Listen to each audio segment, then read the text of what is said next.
Well, folks, let me tell you what happened yesterday. Oh, Bush told the UN to screw off, which I think is good, but he's still passive-aggressive, you know what I mean? Comes out there, he's like shaking like a leaf. Now, I agree with Kofi Annan what he said. We were preemptive. I mean, we only waited 12 years. That was premature and impulsive. And 12 years is not a long time, especially if you're one of the Iraqis, millions of them being tortured and put in mass graves that we keep finding everywhere. The mass graves are obviously not as bad as our country violating the UN, an organization that let Rwanda, Bosnia, Sierra Leone, all these atrocities. You guys couldn't break up a pillow fight between the Olsen twins. But in fairness, who would want to? I mean, it's got a certain tinge. Well, but seriously, you've ignored more atrocities than Paula Abdul and Randy Jackson. And we're kind of like Simon Cowell. People don't like us, we're arrogant, but the truth is the truth, The next big article was people afraid about Bush wanting to give money to faith-based programs because they might violate church and state separation. That's true. Like the federal government, you mean, using tax money to pay for a Muslim chaplain in Guantanamo Bay to give religious counsel to the Islamic extremists? Yeah. Couldn't you send down like a guitar teacher? I don't think they need really emphasis on religion. They seem to have gotten that part correct. They don't really, I don't know. Now they're saying that he's connected. That guy was James G, by the way, connected to Ahmed I. Halabi, a translator for the Air Force, who's on his way to Syria with some information when he got arrested. Now, what is our country coming to when you can't trust our military secrets with a guy named Ahmed I. Halabi? I don't know.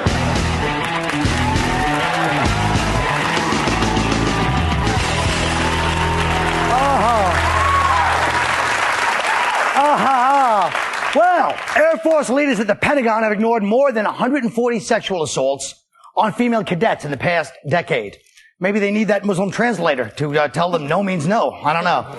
But what do you guys think? What is it that this story took so long to come out, Greg?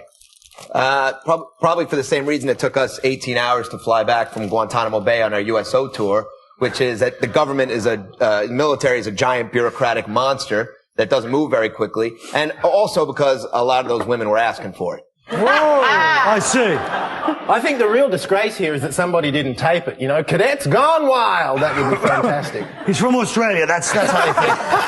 But you know what? We're making such a big deal about it, and it is a big deal, but it's widespread. It's not just the Air Force. It's all the college campuses. You're not just talking about women. You're talking about, hazing where guys are ramming broomsticks up pledges' butts to get into the fraternity. I think we should, What the hell is it? Well, why is it so prevalent then? Why would that kind of thing exist? I think probably not enough study time. Yeah, to idle hands, the devil's workshop. Richard? I think we live in a very macho culture, and when you're in the military, see what I mean by macho? Rene got me these. No, I think that the military and in the sports world, for some reason, men feel that they don't have to go through the niceties of civil discourse with women, and it's a problem. What, like asking them out? Like asking them out and asking them if they want to do something that they don't want to do, and then how doing about it just anyway. some date rape drugs? Just some date rape drugs. Why not that? I mean, why are they, it's one of those things. But this case in particular was extreme. I mean, we're not just talking about just general sexual harassment. They said 1 out of 5 women in this academy claims or, says that she was sexually... You look good. This is why I came on this show, because of the serious discussion of our current issues, ladies and gentlemen. But it's a numbers game. He's right. 1 out of 5 is a high percentage. 1 out of 5. I mean, 1 out of 5. 1 out of 5, they should probably, they should get it to like 1 out of 7. That sounds like a more than national average? Well, yeah, just more of a. Well, what do you guys think? Don't you think it's a little freaky? 1 out of 5 is a lot. Yeah, but how many women in the Air Force? What are you trying to say? 7 women. Oh, okay. 5 in Australia. Do they still have an army? I like Australia. I'll tell you why. Because they always back us up. I know they're drunk and they're probably in a blackout when they do it, but anytime we have a war, you guys are right there. Do you still wear those crazy hats? Or? Yeah. Isn't rape legal in Australia or something? Everything's legal in Australia. Yeah, it's kind of like it's like the Old West. Yeah, exactly. We ride kangaroos to school, yeah. Oh, brother. Yeah, it's fantastic. That's not true. It is. That's not true. Hey, don't Let me ask you this. But it is like a macho culture, right? They think everything's fruity and it's like 1940, right? Exactly. Yeah, well, not quite that, hip, but, we've got a few. It's a cool place. Yeah, it's a cool place. We get tough crowd down there. We do? Yeah, Tough crowd. Tough crowd. Well, it's a former penal colony. It's a tough audience. Yeah. So Irish criminals settled down Well, there. that's sort of the difference between us and you. We began as a penal colony and then evolved, and you guys sort of came here as pilgrims and turned into a penal colony. Hey, wait a minute. Whoa. Hey, man, wait a minute. Hey, I I did not come here as a pilgrim. My people came as slaves. We worked our way over here, all right? That's true. It was the white people that came for the free ride. Hey. Now listen, the White House has awarded $30 million in grants to religious faith-based programs, okay?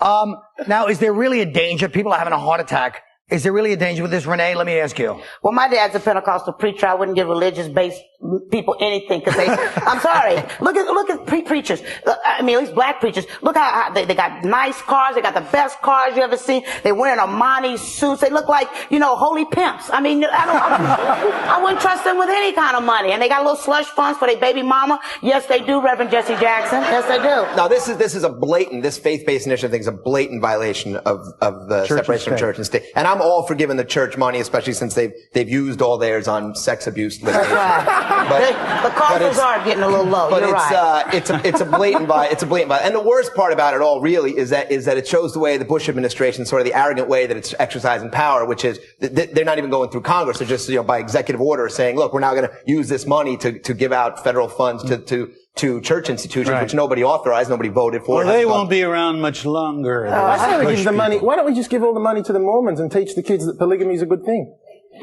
I like the way you think. Again, all I'm saying is this.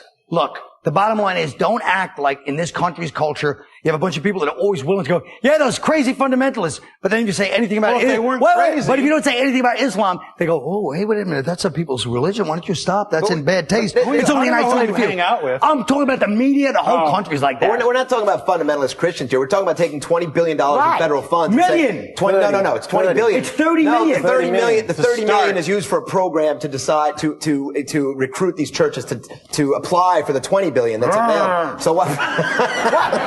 Why don't we have government? Why do we have to rely on the churches to do it? Right. Because the church, you guys act like the church has been up to corrupt, because they're the only when you give money to that might actually do some good for poor people. That's why. But what have they done with the government's money role. they have?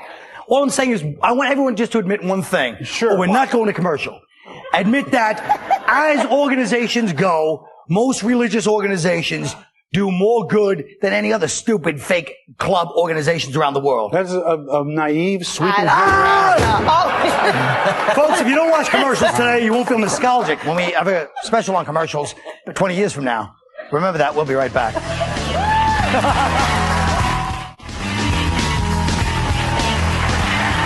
Okay. We're going to talk about conspiracy theories because Belzer has a book about them, and also because you want to talk about conspiracy theories. It said sugar daddy. This is not a sugar daddy in a box. They got some stupid banana thing. That's not a conspiracy? All right, look. The JFK assassination, the Men in Black, the fake landing on the moon, and Roswell. Let's start with Roswell. Now, tell us what happened in Roswell according to the conspiracy part. In 1947, July 6th, a strange craft hovered over... No. Actually, what happened? Something did happen. Something clearly crashed there. Some people think that it was an alien ship and bodies were retrieved. There are some contemporaneous witnesses who would testify to that. But in the subsequent years, the story has changed many times, and the government has said that it was nothing, and then they said it was a weather balloon, then they said it was crash dummies that fell from the sky. But that was 5 years later. So they said people have screwed up memories. They remembered something in 1952 that they thought happened in 1947. What's not helping this, and I'll finish in a second. You have time, ladies and gentlemen? Okay. No, what's not helping is that the government, if there were aliens or not, right. The point is the government has changed their story in such bizarre ways so many times that it's an incredibly suspicious incident. Yeah, but don't you also think even if they were aliens, they did a good job. Nobody's messed with us since 1947. They killed them. It worked. They must have been like the retarded. No, they taught us, they gave us Velcro. Can I just ask you something? Yeah. What does Norton's headshot have to do with conspiracy? Norton! That does look like Norton at 65, you're right. When I get older. But it actually happened in 52. Yes, 47, 51. Does anyone else believe in any of these things? No. What about, what? Well, I just don't think any of these... Oi! Hey! Yeah, come on, mate. No, I don't understand these conspiracy theories. Like, JFK, he didn't get shot. You know what happened? He's in the car. You've seen the film. His wife's nagging. His head just exploded. That's what happened. Hey, listen. We don't go to your country and make fun of Paul Hogan. Right. Listen. And Elvis is not alive. Trust me, if he was alive, he would never let his daughter be out singing that crap or dating Michael Jackson. I'm telling you that. Let me tell you something else. Keep it up. We're going to make fun of Midnight Oil. Well, the problem with all these conspiracy theories is, first of all, on the one, people who are prone to believe in conspiracy theories, especially when it comes to the government, is that on the one hand, they attribute these qualities to the government of being evil and manipulative and secretive and brilliant, but they also tend to be the people who believe the government's inept and inefficient. I mean, you have to be some kind of genius to keep these things secret over all the years. Is that you, Belzer? Is that, is he pointing the finger at you? These are obviously people who are ill-informed and ill-read. The government has done many conspiracies that they've gotten away with that have been revealed over time. They tested medicine on people for years, as you know, the Tuskegee thing. That's true. I'm with you on that, brother. They release toxins into the subways. No, I mean, they've been doing, and when it's revealed, we say, oh, you know, that they're stupid and they couldn't do it. They Crack did. in the hood. They can't keep secrets. They have kept secrets. Exactly. So you're saying keep that secrets up to a point, but not on a level of faking a lunar landing. So then you would like say that you would be more inclined to believe a group of like Nazis in Idaho when they said there's a Jewish banking or media conspiracy. You think they have a good point too? Isn't there?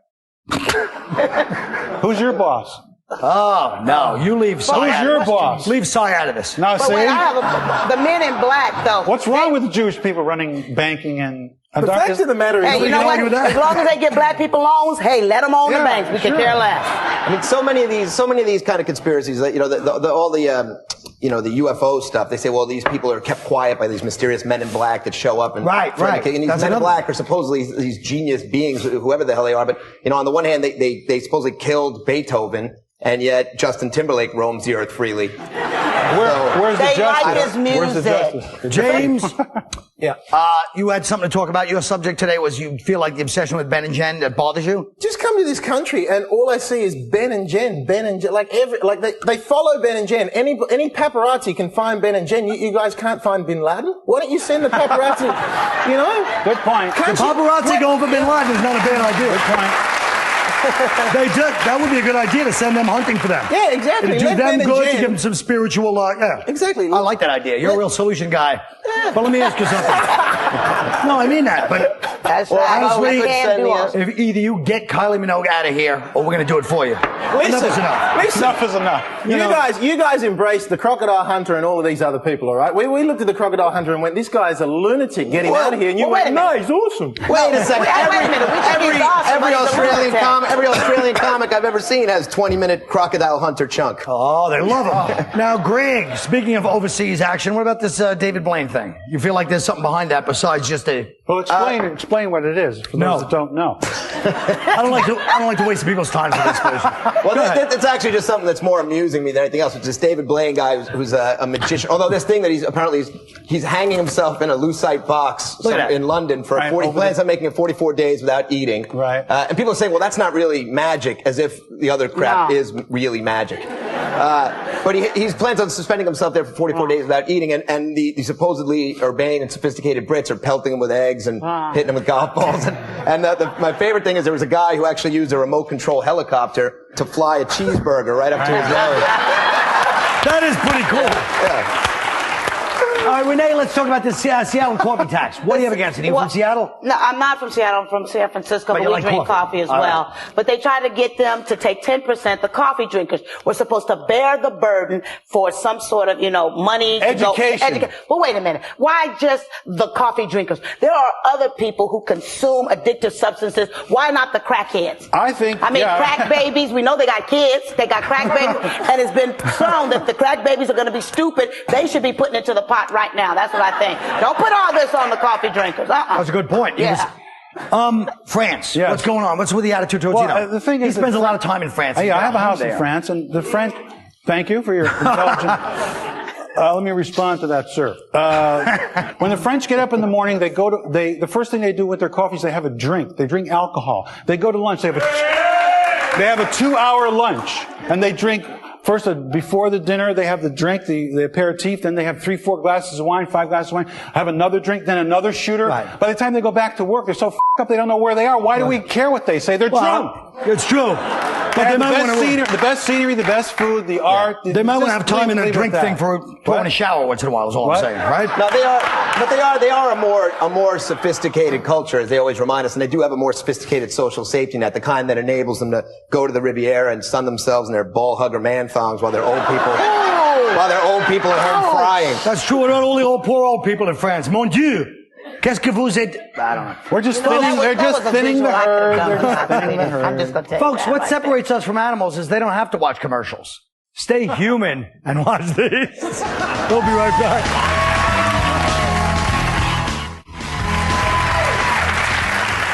There have been two major events unsolved that have bothered the American psyche for all these years. One, the Kennedy assassination. The other, the Tupac assassination. Tonight, I will lay it all out for you, okay? Now, the information we have is that Tupac Shakur was in a car driven by Suge Knight. A second car pulled up next to them and fired 13 shots, 4 hitting Tupac, 1 hitting Suge. Let's look at what happened that night, or what the Vegas police would have you believe happened. Notice the angle at which the bullets entered Tupac. The first one hit his right hand, then one in the right hip, the right thigh. The bullet that killed him, the right chest, near the armpit. Funny, isn't it? It was clearly a setup, a coup d'etat, shooting fish in a barrel. Now, this is where it gets more complicated. The car is moving down Las Vegas Boulevard. You've got Sheena Easton co-headlining at the Riv with Messina from Loggins and Messina. She had beef with Tupac because one time he accidentally said to her, "I love your music, Miss Benatar." Then, over at the Trop, you've got Danny Gans, the master of voices. He didn't like Tupac because the Death Row crew once started a ruckus at the end of his show and spoiled his big closer, where he does Al Pacino and Louis Armstrong getting Jimmy Stewart stoned. It's very funny. Now they make a left.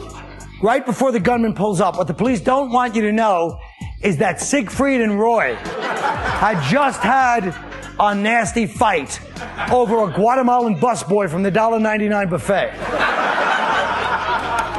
Siegfried chased him down out of Caesars with an angry tiger that Roy had gotten fired for irritable bowel syndrome in '98. Apparently the tiger was scraping his butt across the floor when Roy would be trying to do the fire hoop. Well, let's look at the witnesses in Vegas that night. You got the fat lady from Wisconsin standing in front of Circus, wearing acid-wash jeans and a Camp Beverly Hills sweatshirt. 97, you know. 2 Tulsa salesmen in a rented Sebring fighting with a Rastafarian in front of the Luxor. Typical Vegas night. So I guess we'll never know what happened that night. We'll never solve Tupac's murder. And the Guatemalan busboy will never find out how he woke up that morning in Caesar's Fountain wearing a Tony the Tiger mask, naked, tied up with a silver lame German blood sausage stuffed up his butt, and a tattoo on the small of his back that said Deutschland über alles.